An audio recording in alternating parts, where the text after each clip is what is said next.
Magandang araw po sa inyong lahat mga kababayan at welcome back dito po sa PNR at eto nga mga karibin natin na Soto versus Marcoleta. President Marcos na fact check, nako. At ibinasura po mga kababayan. Yan mga kababayan, patungkol po rin ang ating alamin at bibigyan ng komento ngayong araw na ito. Pero bago pong lahat, kung bago ka pa lang at di pa po nakapag-subscribe sa ating munting channel, please don't forget to subscribe at palike na rin po ng video ito. Maraming salamat po. At eto na nga, simulan na po natin to. Sawala ang bayan ko sa magnanakaw na tao.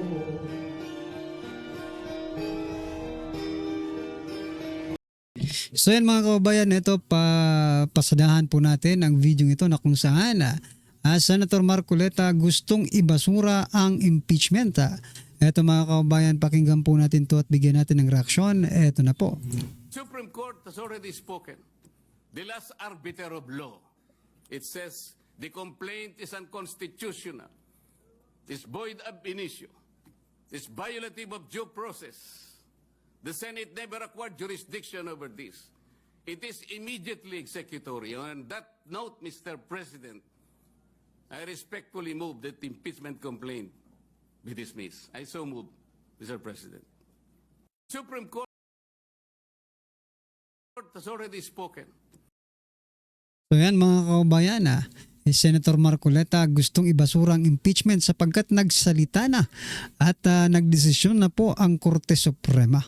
Pero mga karibyo natin, ito po ang sagutan ni yung susunod nating ipapakitang video. Sagutan po ni Senator Marcoleta versus Tito Soto, Senator Soto. Ito mga kababayan, pakinggan po natin at bigyan natin ng reaksyon. Ako, ano kayang mangyayari dito isang abogado at isang artista nagsalpukan sa legal na usapin mga kababayan. Ito, sino kaya ang dihado at sino ang yamado? May kasabihan po tayo, ang tumatakbo ng matulin, kung matinik ay malalim. Kaya Artistang artista talagang dating mga kababayan. No? You are talking about law, no? Hindi po mga kasabihan ang gagamitin diyan. Batas po mga kababayan.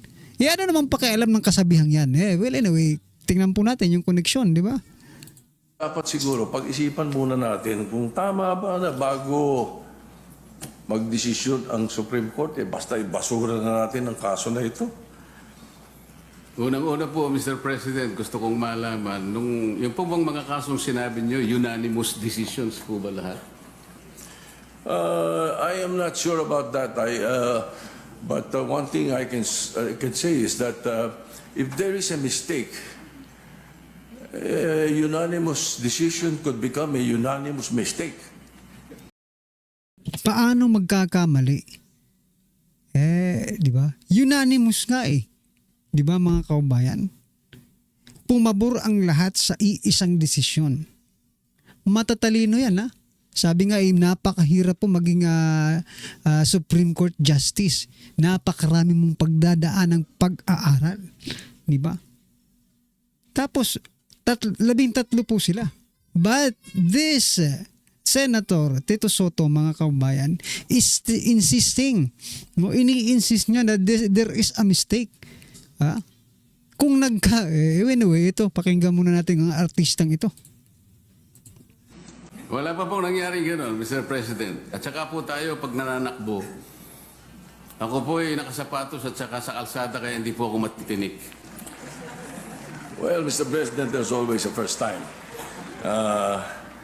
Regardless of whether it's unanimous or not, unanimous decision does not bar an appeal or a reversal, Mr. President. That is one thing for sure. Now, secondly, where is the ball, Mr. President? Or meaning the impeachment case itself? Is it in the Senate or in the impeachment court? Didn't the impeachment court throw it back, remanded, returned to the House of Representatives? So what are we dismissing in the Senate kung wala sa atin ng kaso? Can we continue hearing the case and dismissing it without the impeachment case in our hands? Can we throw the ball out? gusto pala ni Soto dito mga karibyo natin, no? Mag-hearing muna sila bago i-dismiss. Kasi ano naman daw ang kanilang i-dismiss kung wala nga namang i-dismiss, di ba? Eh sayang lang din naman pala ang oras eh. I-dismiss nyo rin lang naman pala. Bakit kailangan nyo pa mag-hearing? Di ba? For formality. Ganun ba? May point din naman pala si Soto. For documentation, formality of the impeachment process, di ba? The dismissal, pwede. When the ball is not in our possession.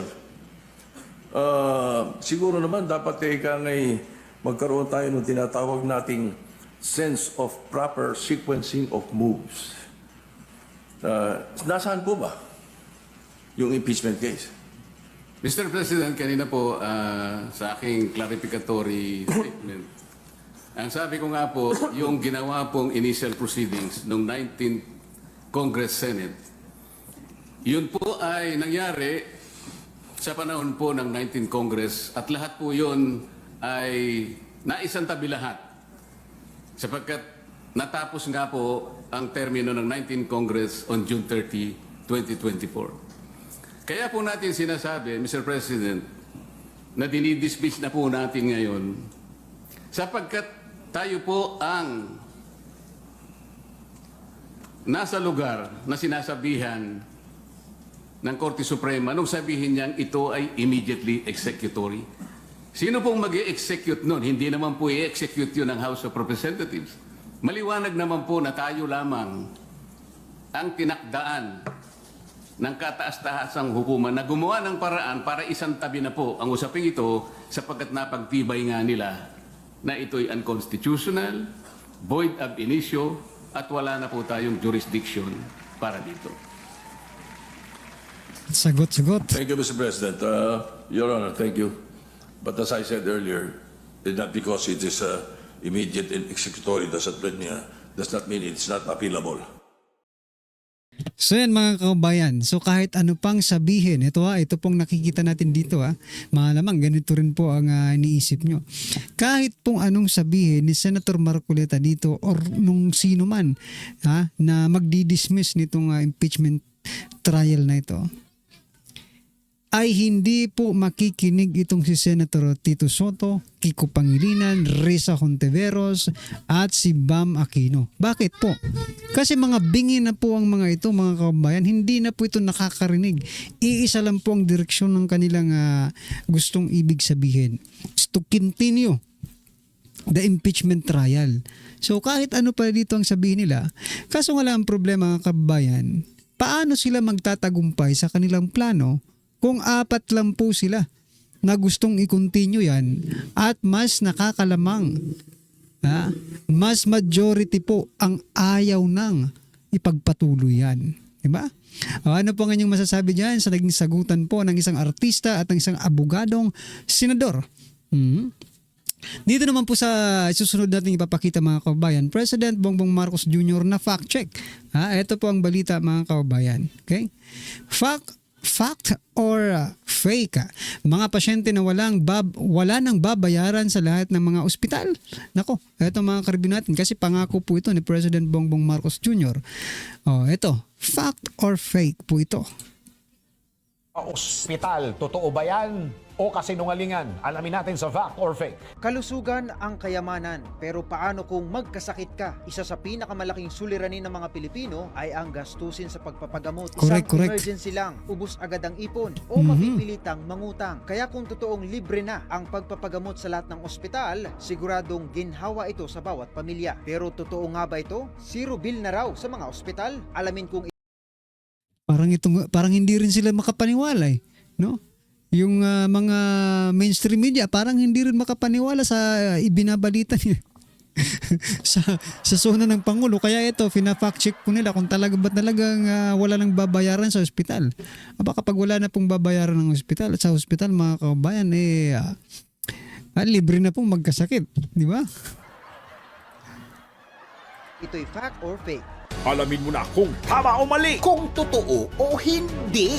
Walang Peke! DW July 28, 2025 sa kanyang State of the Nation Address o SONA na ang mga pasyenteng naka-admit sa basic ward accommodation sa alinman sa 83 hospitals na pinapatakbo ng DOH ay hindi na kailangang magbayad mula sa sariling bulsa para sa kanilang hospital bills. Itinuloy na po natin ang zero balance billing.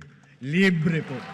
Ibig sabihin, ang serbisyo sa basic accommodation sa ating mga DOH na ospital, wala nang babayaran ang pasyente dahil bayad na ang bill ninyo.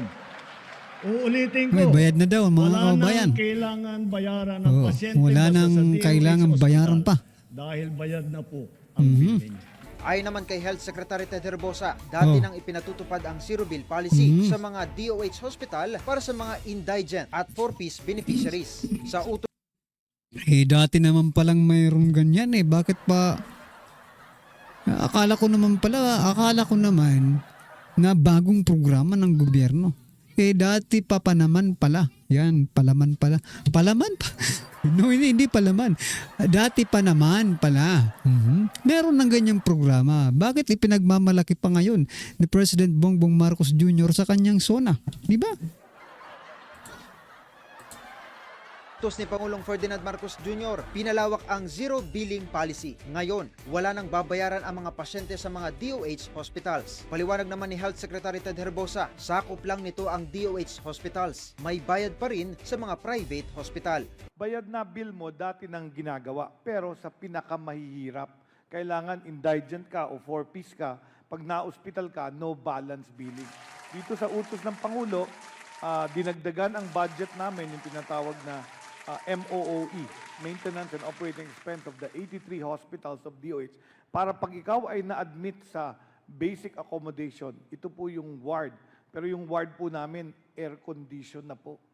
Ang DOH hospitals, ang ward po, 40 of the 83 hospitals, ang ward po, air condition. Pwede ko kayong samahan para makita nyo. Hindi na siya parang kawawa.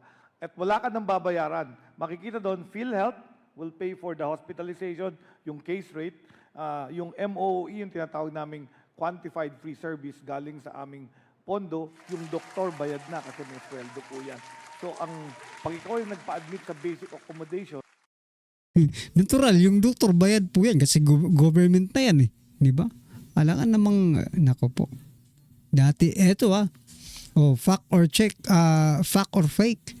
Eh dati na pa palang merong ganito mga kababayan. Pinagmalaki lang ng Pangulo. So, ano sa palagay nyo? Facts or fake po ang naging SONA ng Pangulo mga karbi natin ha? Well, anyway, ano po ang inyong reaksyon, opinion patungkol po dito mga kababayan? I-comment nyo na lang po sa baba para at least alam po natin mga kababayan ang inyong opinion. Maraming salamat po. Please don't forget to like the video. Maraming salamat po. Sawaya ang bayan ko sa magnanakaw na tao.